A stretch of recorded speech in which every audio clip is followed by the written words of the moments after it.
Welcome to Extraordinary Creatives. I'm Kerry Hand, 35 years as a gallerist, curator and institutional director, now coaching artists and creative leaders to build creative lives that reward them. 2 episodes a week on audio and video, an honest conversation with an extraordinary creative about their work and their life, and a shorter deep dive into the mindset and strategy questions creative people actually face. Thanks for being here. Let's get into it. I don't want them to think I'm difficult. I've heard that sentence more times than I can count as a coach, and it almost always arrives about 4 minutes after somebody's told me they've had the best news of their year. They've either got an exhibition, a gig, a residency or a commission, and we celebrate, and then the room goes quiet and out it comes. What they're really worried about is never the work. It's the 100 emails from 11 different people in the organisation, all wanting an answer right that afternoon. They worry that they'll have to travel, and then as soon as they get there, they'll have to meet and greet with about 30 people on arrival. They worry whether there's going to be somewhere to sit down and rest without having to explain why, whether the biggest decisions will be landing on them the day they have the least amount of energy. If you've ever done that arithmetic before saying yes to an opportunity, this episode is for you, because I want to give you something better than hoping it will be fine. In the last episode, I talked about my own experience of chronic fatigue and learning about the conditions that let this version of me flourish. That was the part that we have some influence over. And this part is a little harder because it involves asking somebody else for something. So the first half of this episode is what makes that so difficult. The second half is a process that I hope you might be able to start this week. So let me begin with the fear, because I don't actually think most of us are frightened of the thing that we say we're frightened of. For years, I heard I don't want to seem difficult as a fear of being disliked. That usually isn't it. So when you slow the conversation down, what people describe is a fear of being handled. That's quietly moved from the interesting pile to the complicated pile. Maybe invited back next year with a slightly smaller role attached and nobody ever saying why. And there's research behind this. Michelle Nario-Redmond is a social psychologist in the United States who spent years studying disability prejudice, and her team ran with a study of an international sample of disabled people, asking what they actually experience. The most commonly reported form wasn't hostility, it was paternalism, being pitied, being protected, having decisions made on your behalf by people who believed they were being kind. So the fear isn't oversensitivity and it isn't paranoia. It's an accurate reading of a pattern that somebody's measured. And the reason that matters practically is that hiding is not free. There's a body of research on what psychologists call concealable stigmatized identities, which means anything about you that other people can't see unless you tell them. 2 researchers, Diane Quinn and Stephanie Chaudoir, published a study on this in the Journal of Personality and Social Psychology, which has been replicated several times since, and their central findings still resonate somehow. The strongest predictor of psychological distress wasn't discrimination that had already happened. It was anticipated stigma, the expectation of being devalued if people found out. And that might chime with you. It means the cost lands whether or not anybody ever treats you badly. The calculation itself is the expense. So every hour spent rewriting an email, working out how much to say, deciding to say nothing, and then rehearsing that decision for a fortnight afterwards comes out of the same account you need for making the work. I know this from the inside because there were years when I was running exhibitions, leading teams, travelling and speaking and doing all of it while holding down a second job that nobody could see, which is the constant management of what I could afford and what I would pay for later, physically, mentally. It never once occurred to me that telling anybody was an option. I've also sat on the other side of the table, and I want to tell you what that looks like because it's the piece that most artists never get to see. I have commissioned work, I've run programs with 40 moving parts and a team all holding a different corner of it. And when an artist told me early in writing exactly what they needed in order to do their best work, my honest reaction was relief. Not irritation, relief. Because the thing that actually frightens a producer isn't somebody with access requirements, it's discovering something on the morning of the install that could have been solved weeks earlier with one phone call. Plenty of organisations don't respond like that, and I'm not going to pretend otherwise. But I have watched artists agonise for months over a request that took me 90 seconds to sort out, and I've never forgotten the size of that gap. Part of the problem is timing. Most of us delay through fear and then ask at the worst possible moment, which is late, under pressure, halfway through a project, when we're already depleted and already worried we look like a problem. By then, the schedule's fixed, the budget's spent, everyone's tired, so the request genuinely does feel like an inconvenience, which then confirms the fear that started the whole thing. Margaret Price, a professor at Ohio State University, has done the most careful research I've read on this. Her book, Crip Space-Time, draws on more than 300 interviews and survey responses with disabled academics, and it won a major prize in the United States for exactly this argument. Her conclusion is uncomfortable. The standard way institutions handle access, which is to deal with each person individually, case by case, as a special arrangement, tends to make access harder rather than easier. One of her chapters is titled The Cost of Access. Why didn't you just ask? And that question is the trap. It sounds generous. What it actually does is move the entire workload onto the person with the least energy every time in every project for their whole career. Now, before I go on, I want to be careful here because I'm about to give you a method and I don't want that to sound like I'm handing the problem back to you. It's not your job to educate the sector. Some people want to do that work and they've changed things for the rest of us. And if that is you, good. But if you have no appetite for being anybody's teacher, that's not a failure of nerve. You're allowed to want to make your work and go home. So if the asking is going to be laborious, I'm thinking about doing the labour once properly in advance when you're well. After that, you're editing rather than starting from nothing. So I'll explain what I mean. A few years ago, I was in a planning meeting and somebody launched straight into the timeline before we'd discussed anything else. I found myself interrupting and I said, before we all get into that, can I ask something? How do you all like to work?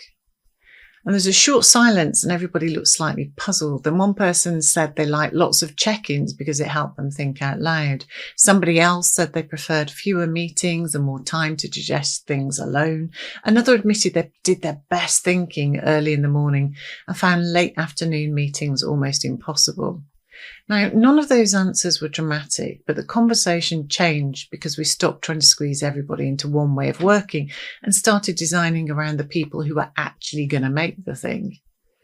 Now, I haven't always been in a position to do that, and neither has everybody that I've worked with. We forget, we run at our own pace, for sure. But the formal version of that conversation is called an access rider, and I'd like you to consider writing one, whether or not you would ever describe yourself as disabled or chronically ill. The word rider comes from the live music and theatre world, so it's the document attached to a performer's contract listing and what they need for the show, the equipment, the lighting, the room, the food. You've probably heard all kinds of people in the music industry having slightly unusual riders. But it's simply how that industry organises itself so the performance can happen. Now, disabled artists borrowed the format and the version they built is now used well beyond the arts by academics, freelancers, conference speakers and office workers. And there are good open templates in countries all over the world, all of them free. Access docs for artists made by the artists Leah Clements, Alice Hattrick and Lizzie Rose is probably the best known. And Diversity Arts Culture in Berlin publishes guidance in English and German from a European perspective. Opera Mariposa in Canada has gathered a set of templates. And Taha Hutu, the Deaf and Disabled Artists Initiative in New Zealand, has its own, including an easy read version. So whether you're listening anywhere in the world, it's not a British idea you have to translate. So please do check your local law and what it actually requires of organisations, because that varies enormously by country. But the document itself travels. So let me give you the shape of it in 4 parts. The first part is what you need in order to do your best work. And notice that this is a statement about conditions, not a diagnosis. You don't have to disclose a medical condition to anybody. In most countries, you're not obliged to, and a rider works perfectly well without one. I need at least 1 full day between travel and any public-facing commitment is a complete sentence. Nobody needs to know why, unless you choose to tell them, of course.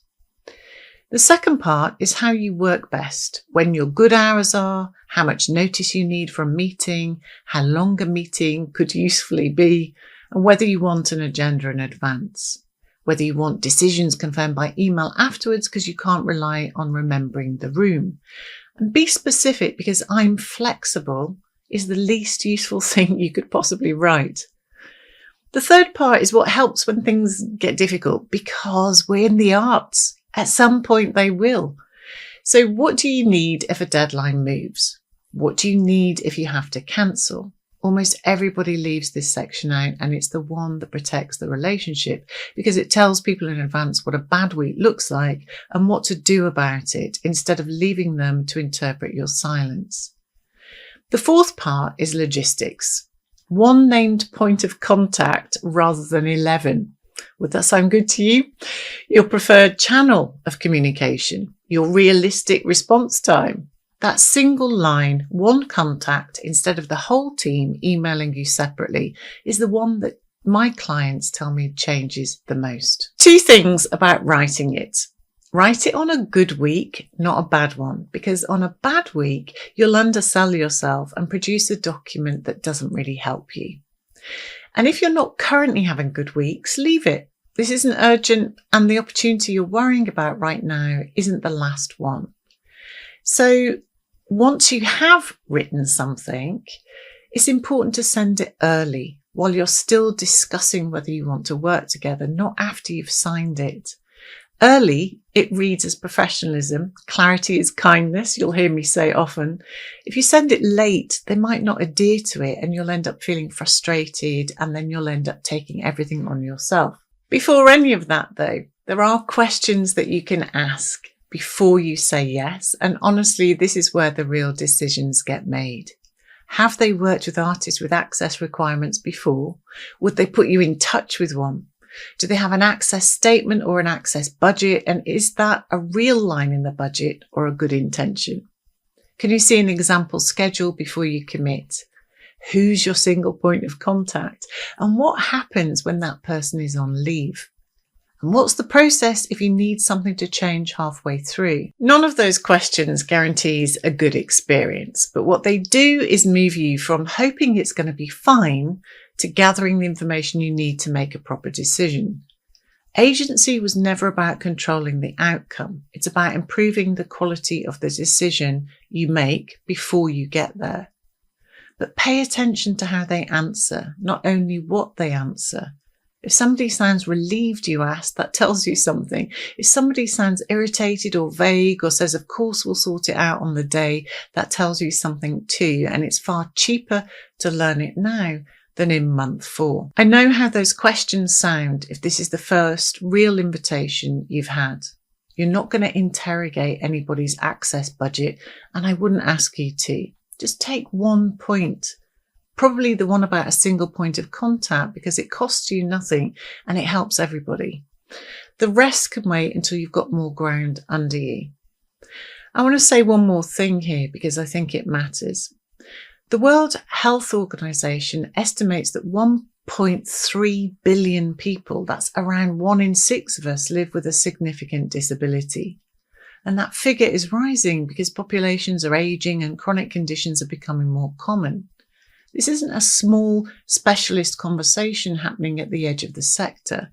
It's a conversation about 1/6 of everybody you'll ever work with, and about most of us eventually, including people currently running the organisations.